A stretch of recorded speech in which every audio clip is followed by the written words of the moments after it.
The eLife podcast from eLife, the open access journal for outstanding research in the life and biomedical sciences.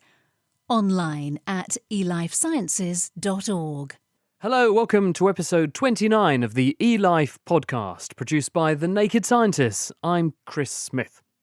This month, the contagious cancer that adopts its host DNA, how estrogens might make epilepsy worse, and how the microbes in your intestines could be controlling your mood. But first, to what might be a new way to tackle one of the world's leading parasitic illnesses. At the University of Texas Southwestern Medical Center, Jim Collins studies schistosomiasis, the worm behind the disease Bilharzia. A population of stem cells inside the worm, he's found, is critical to maintaining the organism's outer coat, and this, he thinks, is how it fends off the immune system. Schistosomes, they infect 200 million people worldwide, largely in sub-Saharan Africa. They kill about 250,000 people every year. So it's a pretty serious problem. In fact, worldwide, it's almost as prevalent as diseases like malaria, but it receives far less attention. How do people pick up the parasite in the first place? People are exposed to the parasite when they go into water. People who are infected, they pass eggs through their urine or their feces, and if that material reaches water, little critters come out, which are called miracidia, that infect a snail. And then the snails inside the water, the parasites will propagate inside the snail, and then they come out of the snail and they are attracted by animals coming into the water, namely humans, and then they burrow through your skin. And once a person's carrying the parasite, where does it live in the body? It depends on the schistosome. The schistosome we work on, Schistosoma mansoni, they live in the blood surrounding the intestine, and that's where they start producing eggs. And once they're there, these parasites can live for an incredibly long period of time inside the blood. There's cases where people find that they move from endemic regions like Africa to places like the United Kingdom, and they find 20, 30, 40 years later that they still have these parasites living inside them laying eggs. But the blood must be a hostile environment for something to be able to persist there with the full onslaught of the host's immune system potentially at its doorstep. How does it do that? It's an open question. That's what this paper really tries to get at. What we knew is the parasites are capable of surviving inside the blood for decades. And so we previously showed that they have these stem cells, and the stem cells are basically cells that are able to rejuvenate tissues that are getting old. What we found in this paper was that the main job of these stem cells and these parasites is to generate the parasite's skin, this really unique structure called the tegument. The tegument is what actually interfaces with the host immune system, and it's not really known what features of the tegument allow the parasite to be able to evade the immune system. And what we find is that the stem cells are continuously making new tegumental tissue. And so we think this doesn't necessarily answer the whole question about how the parasite's able to evade the host immune system, but we really think this is a very important clue as to what sorts of developmental tricks the parasite is using to be able to survive in the host blood. And therefore, if one shuts down those stem cells, do you see a corresponding reduction in the production of this tegument, and therefore a reduction in longevity or ability to fend off the host immune system in those worms? Yes, we get rid of the stem cells, so we can kill the stem cells, and we completely blunt the ability to make new tegumental cells. But we don't know whether that has a consequence in the context of a natural infection. So these experiments that we do them in a dish without a host immune system there. How did you manage to show at this stage that those stem cells are producing that particular layer? What we're able to do in the parasite is we can kill these stem cells quite efficiently using genetic techniques or also by just simply irradiating the parasites. And that'll kill all the stem cells. And when we looked at the genes that were affected when the parasites didn't have stem cells for a really long time, we found that a number of these genes were genes previously shown to be associated with the schistosome's tegument. And so that was a really big clue for us. And so then what we did is we used a methodology to label the stem cells and ask, what do they become?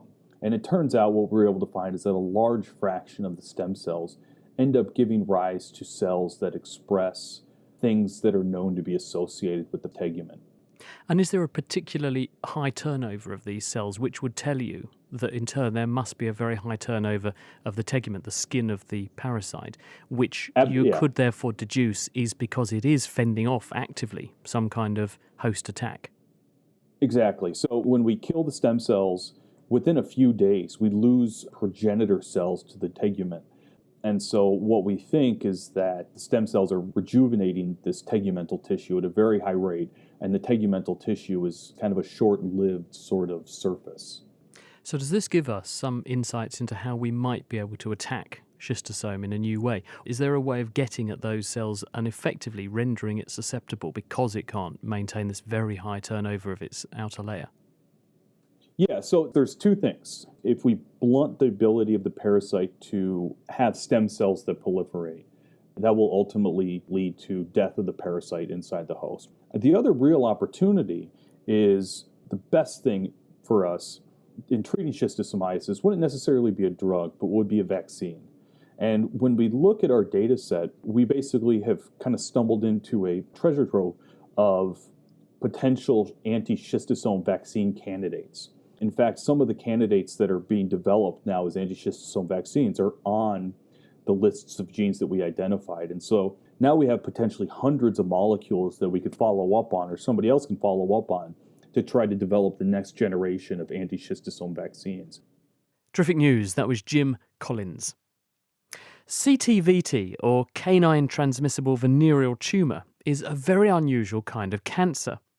The majority of cancers that we see arise from an individual's own cells. But in this dog tumour, which emerged in one single dog 11,000 years ago, the cells from that animal's cancer are themselves infectious, and they can spread to other dogs, causing genital and facial tumours when the animals mate.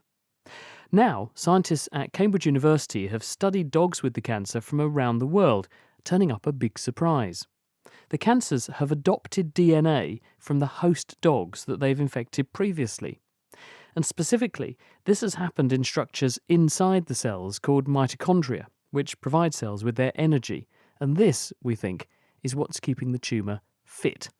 Georgia Mills went to see researcher Andrea Strakova. We looked at CTVT tumours from different parts of the world.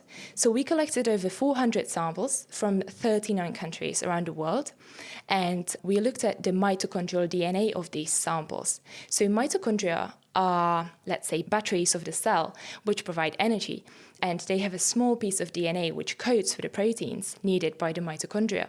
And we looked at the mutations or genetic changes in this mitochondrial DNA, which gave us a unique opportunity to look at the ways that the disease spread around the world. Because these cancer cells are transferred directly from dog to dog, cells in each tumour are from the original dog to contract it 11,000 years ago, meaning it can be traced back to that time. But very occasionally throughout history, a tumour in a specific dog has done something a little unusual and grabbed mitochondrial DNA from cells of the host dog. My name is Maura Ní Lalaur, and I'm a second year PhD student in the transmissible cancer group. We were able to use the kind of phenomenon of horizontal transfer in CTVT cells as a kind of cellular tracking device. So if you can imagine that usually dogs would carry around their own normal mitochondria, but these host mitochondria then swapped into the cancer cells, and then these were spread throughout global dog populations over hundreds to thousands of years. And using these and kind of the patterns we saw across our global population of samples, we were able to track how different groups of kind of dogs afflicted with CTVT moved. This snatching of DNA happened at least 5 times in history, meaning the team could get a clearer idea of the movement of infected dogs throughout time. And this pattern matched old trade routes across the ocean, so it looks like people took their dogs with them to the high seas. Andrea. So from the 5 different transfers of mitochondria, we were able to define 5 different clades. And the timing of these clades was based on the mutations which we found in each of the mitochondria. By working out the just normal background rate of mutations, you can look at these, you can take the DNA from the dogs that are infected, look at the DNA in the mitochondria, and then find out how old this cancer is. Exactly, because we use the so-called molecular clock, so we can look at the a number of mutations which we see in each of these different mitochondrial types, and that helps us to look at the timing when each of them arose. And then these different clades are from when these big events, when mitochondrial DNA switched. Exactly. So these are from the time when the mitochondrial DNA from the dog actually jumped into the tumor cell, and this was the switch, as you describe. Why would this happen? Well, we think that one of the reasons could be that the mitochondria in the tumor have so many mutations that they would be in a way less functional, and therefore gaining a mitochondria from the normal dog, that would provide a selective advantage for the cell. By grabbing this mitochondrial DNA from healthy dogs, they can reduce the number of harmful genetic changes that will have built up over time. A very clever trick. But the team came across something even more surprising. Well, we found one very, very special case in a dog in Nicaragua. What actually happened in this dog is that not only did the mitochondria jump from the dog into the tumor cell, but actually we found that these two mitochondria mixed to create a single mitochondria formed both by the tumor and the dog DNA. And why is this unusual? This is something that has never been reported in cancers before. And we believe this could be because it may be very difficult to detect. So we suspect that this process could actually be a lot more common than expected, but we just don't have the tools to detect it. So what we are planning to do in the future is to look more widely to see if this type of mitochondrial mixing is found in other tumors around the world. And also it would be very interesting to see if we can see this type of mixing in human cancers as well. Do you think this would have any implications for cancer treatment? If mitochondrial recombination is indeed common in human cancers as well, then certainly there would be a potential for targeted treatment. Andrea Strakova and before her Maura Nilalau. They're both at the University of Cambridge. You're listening to the eLife podcast with me, Chris Smith. Still to come, DNA sequencing classes for undergraduates and the chemical conversation going on between the microbes in your intestines and your brain. But first, about 1% of the adults in countries like the UK have epilepsy. This is a neurological condition that occurs when groups of nerve cells adopt abnormal patterns of electrical activity that then become generalised across the brain, causing the sufferer to lose consciousness. Usually, the seizure is self-limiting, and after a short time the brain resets itself to a normal neuronal firing pattern and the patient recovers. But sometimes a life-threatening condition called status epilepticus takes hold, and the fit persists. Why this happens, though, wasn't known. But now, Catherine Woolley has found that the hormone estrogen might be to blame. We tested two new ideas. The first is that seizures stimulate the synthesis or production of estrogens in the brain. And the second is that estrogen synthesis in the brain during a seizure fuels that seizure, making it worse. And if this were true, that would give us a novel handle that we could use to control that seizure activity. Now, is this estrogen which is coming from, say, the ovaries in a female, or is this estrogen being made elsewhere in the body? Now, this is not estrogen coming from the ovaries. This is actually estrogen that is synthesized directly within the brain. And what do we think those estrogen molecules made in the brain do? It's actually been a long-standing question what neurosteroid estrogens might be doing in the brain. There has been, until now, only circumstantial evidence that neurosteroid estrogens actually are synthesized in the brain, and now we know that seizures are one of the circumstances in which they are synthesized, and one of the roles that they play is to promote neural activity during that seizure. So our hypothesis was that seizures initially stimulate estrogen synthesis in the brain, and that sets up a feed-forward loop that we then might be able to break by inhibiting the synthesis of estrogens. And so that would be in keeping with this condition that's called status epilepticus, where you see an individual who has a fit, but then they keep fitting. The seizure does not extinguish itself. That's right. So status epilepticus is a condition that is considered to be a neurological emergency. It happens when a person has a prolonged episode of seizure activity that lasts for 5 minutes or longer, or when seizures occur in such quick succession that the person isn't able to regain consciousness between them. So how did you actually explore this? What did you do to try to find out whether it is down to estrogen doing this? One experiment was to measure estrogen levels in the brain before and during seizure activity using a technique called microdialysis. And we found that when animals are having seizures, estrogen levels increase in a part of the brain called the hippocampus, which is very commonly involved in seizure activity. So that would fit in the first instance, if you excuse the pun. We've got a situation where, in the context of seizure activity, levels of estrogen go up. But does that prove that the estrogen is causing the seizures to be maintained, or merely that it's a bystander effect? That alone does not prove any causal relationship between the neurosteroid estrogen synthesis and seizure activity. To investigate that question, we used a drug called an aromatase inhibitor that blocks the synthesis of estrogens. And we gave that aromatase inhibitor just at the beginning of a seizure and found that inhibiting estrogen synthesis dramatically weakened seizures, made them much less severe. And this drug was effective either if we gave it directly into the brain or if we gave it IV, that is inhibiting estrogen synthesis throughout the body. Might it not be, though, that that molecule, as well as inhibiting the production of estrogen, happens to naturally be an anticonvulsant drug, and it just stops the seizure for some other reason, nothing to do with estrogen? One way that a person can assess whether a drug is working through the mechanism that one anticipates is to use two different drugs with different chemical structures. They have in common that they do the same thing, in this case, inhibit the aromatase enzyme. And we did find that two different aromatase inhibitors had the same effect of suppressing seizure activity.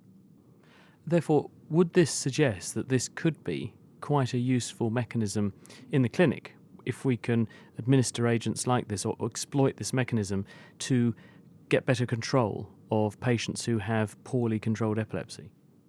That's my hope. Aromatase inhibitors are clinically used now. In fact, we used one that is used now to treat breast cancer. And so aromatase inhibitors are generally safe to use.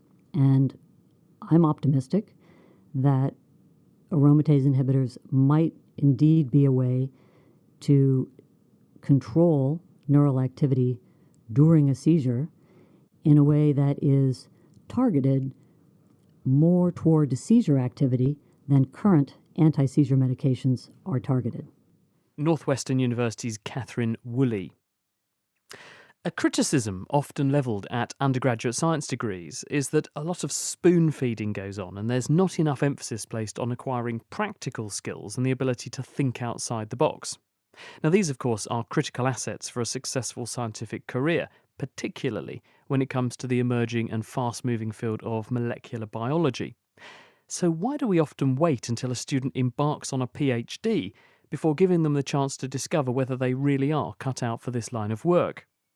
Iniv Ehrlich has taken this particular DNA bull by the horns, and he's set up a special class for his students at Columbia University where they were given a mobile DNA sequencing device and then told to go and decode a postdoc's dinner.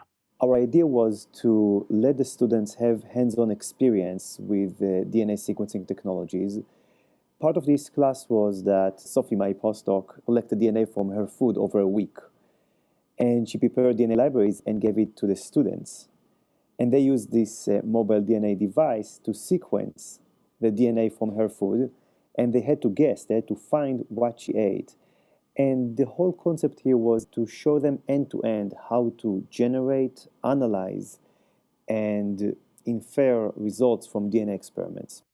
Now, why did you decide to launch on this particular topic in the first place? Why do this? the vision that we and others share is that we're going to see this era of ubiquitous DNA sequencing. So we want to give the students kind of like a glimpse to the future, and also to train them in a way that they will help us to bring this future, so they can think what they can do with this device. They can really realize the potential of this device by touching it, playing with it, writing some software to analyze its data, and so on. And how did they respond? How did it go down with the class? Did the students take to it? Yeah, so the students were highly enthusiastic about the class. I have to admit, this is the first time that I'm teaching, so I was a bit nervous before the class started in general. But the feedback was just fantastic. They loved this class. They appreciated that we exposed them to an early on technology. One thing that was interesting to see, they are used to technologies that are near perfection, right? Let's say cell phones, or their operating systems on their computers. Now, this device is not yet perfected. There are still some gaps. You need to find workarounds. You need to tinker. And it was interesting to see how they react to something that is not yet perfected, is not in a production grade, I would say. But they are engineers, and it's part of their training is really to see things that in early stage and to think how they can evolve them, how they can help to mature these devices and how they can find workarounds. I suppose in that respect it's quite a nice prelude to what to expect from a career in science, isn't it, where people don't hand you a solution on a plate like they often are criticised for doing during an undergraduate degree.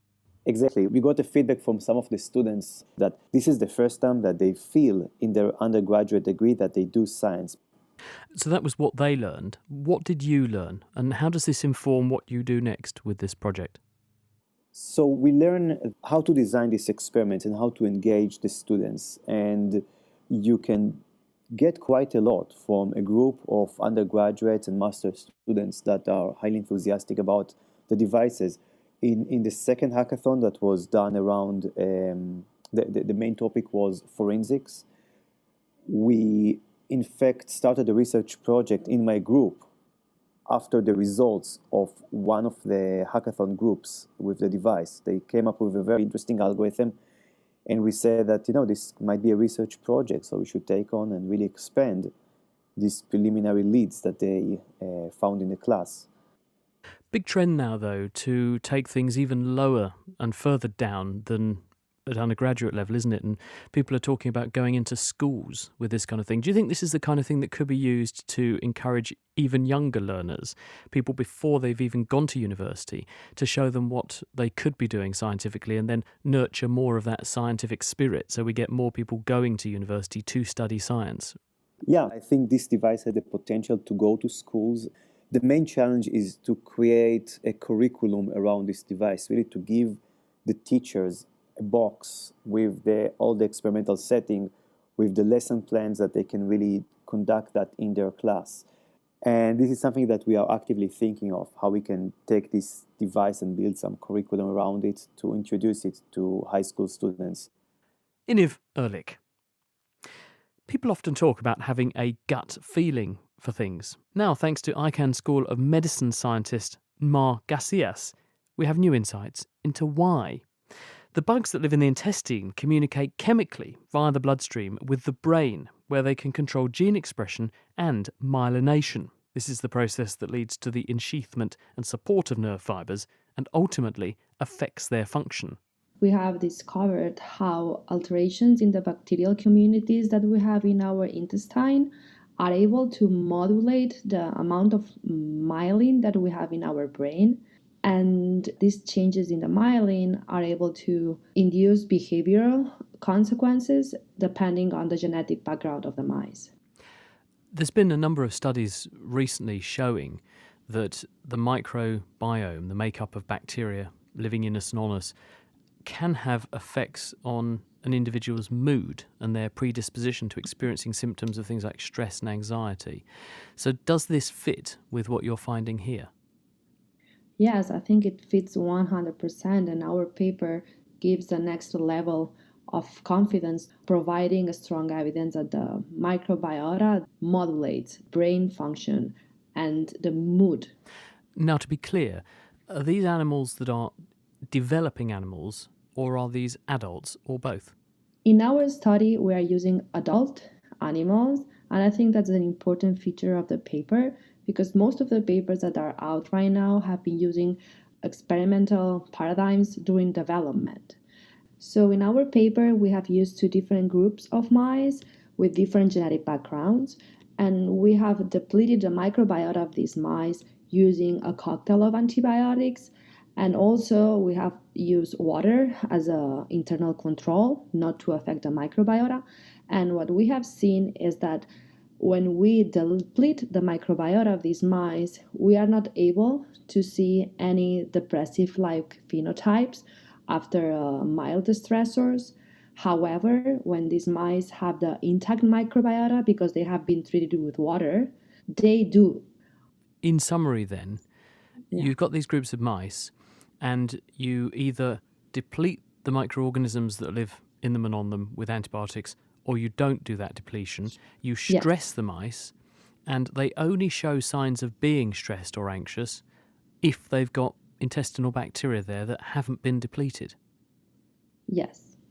And now you've gone a step further and found perhaps what's going on in the brain to account for why they have that abnormal or different response. So how did you do that? Yes. After seeing the behavioral phenotype, we wanted to seek what was going on in the brain. And what we did analysis of the transcriptional changes that are occurring in terms of gene expression in a brain area called the prefrontal cortex. And we saw that in the mice displaying a depressive-like phenotype, there were some clusters of genes that are associated to myelin or sleep disorders that were affected. But how do you link the bacteria being there or not to those changes in gene expression? What's the connection between those two? So this is it's a great question, is one of the key experiments of the paper where we were able to directly link the bacterial communities with these changes in the brain doing a transplantation experiment, meaning that we took the fecal content of the mice that had displayed a behavioral phenotype and we transfer this fecal content into mice that were healthy. So what we saw is just by transplanting the microbacteria from one mice to the other ones, we were also able to transfer not only the gene expression profile, but also the behavior, showing a causality in this case, because just changing the microbiota of the recipients was sufficient to change as well their behavior and their genetic expression profile in the brain. So you take mice that are not showing any of these stressed features, you have a group of mice that are, you do a transfer of the bugs from the symptomatic mice into the asymptomatic, the normal behaving mice, and they not only show a change in behaviour, they also show this change in gene expression. Exactly. Now, how does the brain know that those bugs are in the gut? What's the signal? In our paper, we have studied the metabolites that are produced in the gut at the level of the intestine, and we have seen that the gut is able to produce some molecules that they can travel to the brain and affect the function of the brain. And we have found one molecule that it's highly expressed or highly produced in the mice with a depressive phenotype that is able to impact directly on the brain, affecting the cells that produce myelin. Gives new meaning to the phrase comfort eating, doesn't it? That was Mar Garcias from the ICANN School of Medicine. And that is it for this episode. You've been listening to the eLife podcast, previous editions of which you can find for free on the eLife website at elifesciences.org, or you can subscribe on iTunes. This is a Naked Scientist production. I'm Chris Smith, and you can find out more about what we do on our website at nakedscientist.com. I shall be back next month, though, with another look inside eLife. Until then, thank you for listening, and goodbye. The eLife podcast from eLife, the open access journal for outstanding research in the life and biomedical sciences. Online at elifesciences.org.